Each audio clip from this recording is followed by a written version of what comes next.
Kaya kong baguhin paano siya magsalita, paano siya umupo, paano siya manamit, ang buhok niya, lahat. Mostly ng gusto namin babae, yun pa yung magbibigay ng sakit sa ulo sa amin. So dapat kami nga, parang ako, ang ginugusto ko lang na babae is yung may gusto sa akin. Kahit hindi ko pa siya ganong gusto, matututunan ko magustuhan to eh.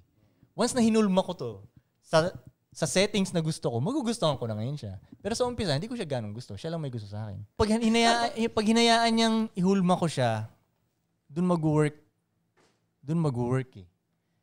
Kasi wala naman ding babae na mamimit kami na okay na agad eh.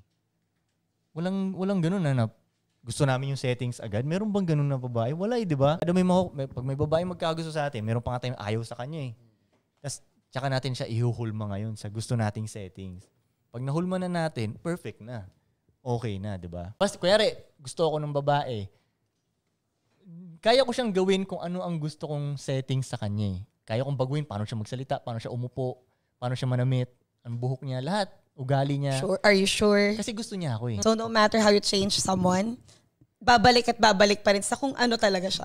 Kaya nagmamatter kung gaano mo kagusto yung lalaki. Once nabaliw sila dun sa lalaki, gustong-gusto nila, mismong magulang nga nila, hindi nila papakinggan. Yeah. Religion nga nila, pwede nilang hindi pakinggan eh. Diba? Meron nga binubugbog na, di ba? Pero hindi umalis kasi gustong-gusto talaga nila. Oo, yun.